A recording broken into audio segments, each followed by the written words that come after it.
Hi, everyone. It's Diana, and I'm sitting here with former police officer, entrepreneur, author, and now professor, Nichelle Laus. Nice to have you. Hi. Thanks for having me. Yeah, of course. And wouldn't be a podcast without our Miss Sandra Ziskin, managing partner of Diamond and Diamond. Today, we're discussing safety on public transportation, ride shares, and safety with your own vehicle.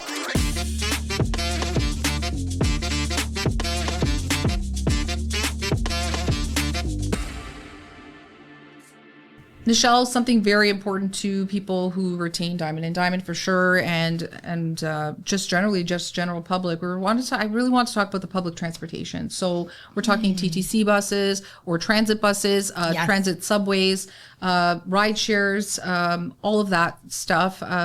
What are some tips that you have for people who are, I don't know, I don't take public transit, so I'm not entirely sure. I know there's like definitely a higher degree of danger that that happens in that case.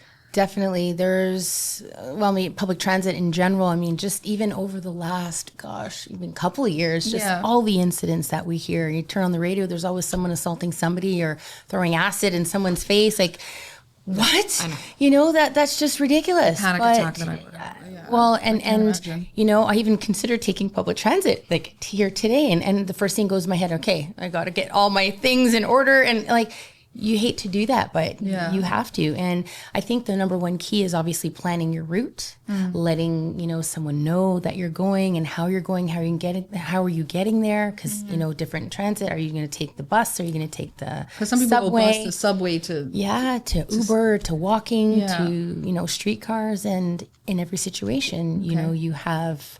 Yeah, you could have that possibility of being assaulted or even just verbally, assaulted, harassed, anything. So anything can happen. And, I always tell people, if you can travel during the day, again, it's one of those things, if it's possible, stay in a well-lit area, try and keep, if let's say you're at a station, go to, especially in the subways, they have the designated waiting areas now, which is great. What's you can, that for? It's right most of them are in the middle section of the subway. Okay. And they have an emergency button that you can press. There's cameras everywhere, obviously. And I love what happens, because a lot of times when you call for help, specifically, let's say in the subway, you don't know what's going on in the background. Yeah. But when you're calling for help, they're already on the phone with the police, and it's kind of like a dispatcher. They're getting all the information. Help is on its way. Yeah. You can press the emergency yellow strip. Okay. It'll stop at the next stop. Okay. In the meantime, are things out of control? Possibly, but at least at the next stop, police or someone will be there. All the special constables are now. They're getting trained. Really, there's so much when you're going on. That's on a subway situation. On a subway situation, because they have that little thing, and then on the buses they just have the pull down. They have the pull down, or I think they have the strips now too. They have the cameras. A lot has been done, at least in public transit, to help so many people taking transit. So you do feel safer in some ways, but you just never know who's going to get on that bus. No, and I would say stay away from the curbs, right? Stay away from either from buses or from in the subway, right? Just stay away from the edges, because you just don't know, some maniacs can come and try to push you or do it. I think that's why they do the designated waiting areas more in the middle, so that you're not close to the edge. Well, yeah, of course. I mean, but what I can't imagine the whole pushing and the acid throwing and all that stuff. Any other like safety tips for people when they're like, especially at the bus stop, I guess, from bus stop or stop point, at least with the subway, there's cameras, there's all that opportunity and the designated waiting areas, but like bus stops or just like waiting on the side of the road for the rideshare company to show up or anything of that. Any tips there? Just don't. There was speaking of rideshare, a couple of weeks ago, I believe it happened in Peel region. Yeah. There was someone pretending to be a rideshare. Yeah. And I want to say 2 or 3 people at least. So the suspect went up to somebody and basically said, "Hey, you want to ride? Old hitchhike days is what I'm thinking of, or get in the ride. I'm a rideshare driver. Come on in." Took them. and I think took them somewhere, I want to say, it doesn't matter, I guess, but somewhere else, and assaulted them. Yes. And, and then so many people are critical saying, how could you not know? Well, right. It always gets to but that. you always get It's that. always victim Obviously, always right. victim it's blaming, happening. Yeah. So, awareness needs to be spread more, and a need for all these tips and constant posting that I do on social media. Well, Sandra does a little pin thing. I do the pin thing, right? Yes, I love that. I do the pin thing. So what I do is you can do it on all your ride sharing apps, is where you have to share the ride will not start until you share a pin number. Yes, that's I love specific to that thing. And this way, it can't be somebody just pulling up going, you're waiting for an Uber and you're like, yeah, for Sandra. And they're like, yeah, sure, get Exactly. in. Yeah. And then, you can see it happening. Yeah. And I'm quite frankly stupid enough to be like, yeah, that's me. So I put this pin thing on, and it's a little bit of a pain, but at least I know I'm getting into the right Uber. No, and I love it. I have that for my Uber Eats, not necessarily for my Uber. I gotta add that. You can add it. Yeah, it's really easy. Just add it in your privacy settings. Because I get in, I'm like, for Diana? That's how I start. For Diana? right. And they're like, yeah. And I'm like, hey, let's go. Whee! Ready to go meet my friends. Sandra, I have to ask though, the limo, what if somebody is assaulted, or if they're in while in public transit, let's say, well, I guess with rideshare apps, if something happens with the case of this person who's assaulting these women, I guess what remedies do these people have? So, okay, for rideshare, for a long time, actually, we were one of the first ones to start lawsuits against the rideshare programs before, because they weren't doing criminal checks on their drivers previously. Yes. Wow. So now with all this added, I know. Terrible. The whole $75 or whatever it is to get a criminal check. So now they're doing criminal checks, and with the pins and with the securities systems, it's hard to sort of pin this on a rideshare program if they're putting all these things in place and people are just not going in. Because it's all about, if you're going to sue somebody, it's all about, you're very rarely suing the assailant, because the assailant usually has no money and has nothing. So let's say you wanted to sue Uber, you have to prove Uber didn't take any reasonable steps. But if Uber is doing criminal checks and putting all these security things into place, it's really hard to hold them responsible. Yeah. Okay. So similarly with public transit, if they're really doing a reasonable thing in keeping it safe, but they just can't control that one crazy. Yeah, like this guy.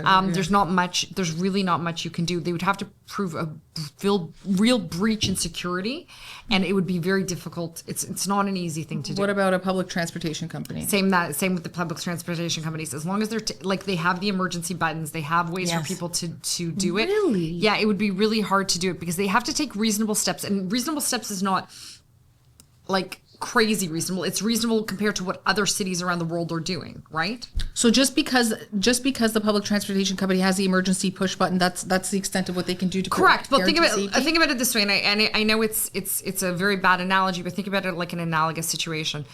You don't have to put salt down on your driveway every 5 minutes. Right. You have to put it every few hours to be reasonable. You only have to take reasonable steps. You don't have to be perfect. You have to be reasonable. Right. So you can't reasonably check every single person that comes on the bus. You couldn't do it. Yeah. Right, because the people are just pouring in during rush hours and stuff like that. And if somebody happens to get pushed or acid or anything like that, there's only so much, I guess, you can do with transit companies. But the transit companies that have put certain security measures in place, have put the emergency buttons, had the designated. I mean, this is all in response to what's going on. So if they're taking reasonable precautions, that's all they can do. I see. And you can't listen. Just like that guy that I talked about, that guy again, the one that murdered the CEO. But he just walked up on the street. You don't know what people are going to do. Right. People are nuts. We can't control everybody's actions. You were talking a lot about. We talked a lot about the public transport, rideshare. Then you mentioned your own vehicle, and I don't want to. I got some low air pressure tire situation happening right now, and I gotta go to the gas station. But my fingers get cold when I try to pump the air in. But you were talking about, don't go and ask somebody to do it for you. No, please. I won't do that. Definitely, if you get out of your car, lock the doors. I think Diana's boyfriend's getting a really uncomfortable call. He offered he would do it, but gosh. But speaking of getting out of your car at a gas station, again, one of the things that we see, along with home invasions, but is, people getting into your car at the gas station. Yeah. How to fix that. Just lock the doors when you get out. It should be an instant thing. And, it's crazy. Someone wrote me a message, like a DM on Instagram, and basically said, not similar situation. Yeah. Kind of noticed somebody was situationally aware that they were following her at the grocery store. Wow. Kind of did one of, kept seeing the same person in different aisles. And then I guess finished paying for her groceries, went out, put her cart in the buggy area. Kind of lost him for a bit. Mm-hmm. And then all of a sudden saw him again as she was getting into her car. And I kid you not, she said, Nichelle, watching your videos, I now get in my car. And because even before you put, sometimes she gets in her car, she locked the door. The guy was trying to get in her back seat.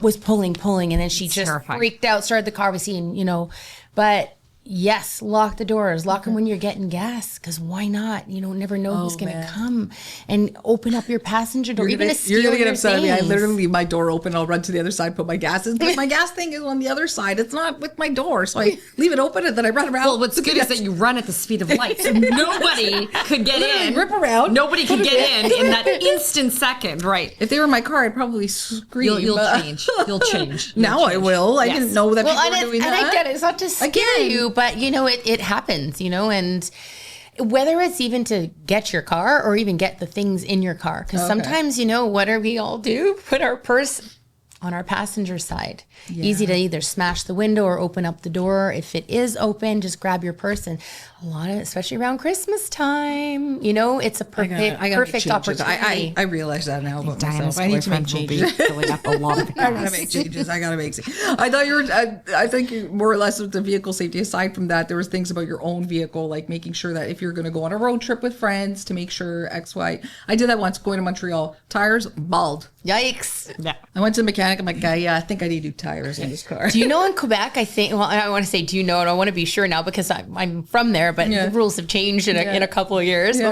But my friend said that they have a law now that you have to have your winter tires on by a certain point or you can get a ticket. So you can get pulled over. Yeah. I think that's smart. Yeah, very smart. I mean, they get probably more, in the Toronto, we don't really get much, but they have a lot more when they get pummeled with it. Yeah. And I used to have studded tires when I was a teenager. Like they cool. I like those chain and they tires. were so, I mean, I felt safe. I felt like I can, go through anything. But in general, yes, make sure you don't have bald tires. Bring an emergency. I have a little emergency kit. I have a little, shovel, and I have kitty litter in the back just in case. It's just a whole thing. You just never know. Just in case. Mm-hmm. What happens if you get hit by somebody who's got bald tires, their engine fail? It's all basically you on the way to Montreal. No, see, I did something right for once. I changed my tires for my friends. So negligence is negligence. Whether you're speeding or you don't have the proper equipment on your car, you're responsible for the accident and you can get sued. Even if let's say your brakes fail, like midway. Yeah, I mean, this is why we have insurance, right? The insurance will respond, but you have a duty to upkeep your car. And one of the things we ask you when we go to discoveries and we're asking you questions under oath is, when did you last service your car? Oh. When did you last change your tires? When did you, who services your car for you? Because we want to you have a duty to upkeep your car. Not your boyfriend. And then you're safe. And then you're safe, I guess, in terms of that. So that's kind of out of the way because you do the little rural road, cottage country driving and you're kind of you hit that dirt path or something and something goes awry. And then you got to get out your flashlights and your stuff. Speaking of rest areas on those ways, you got to be careful with those too. Them too. Just be careful. There's just nowhere safe anymore. Or I gotta fight somebody. One or the other. All right, everybody. So very important steps to take in terms of all transportation, be it public transportation, rideshare apps, your own car. Mm-hmm. Make sure that you're very aware of the situation, the scenario. Use the designated waiting areas of public transportation stops. Use what you can in terms of... And get this book. Get this book. This book will help you. Get this book. Because she's going to give you all the tips about what to do in terms of all levels of transportation, be it your own vehicle or a rideshare vehicle. Stay safe out there, everybody. Thanks.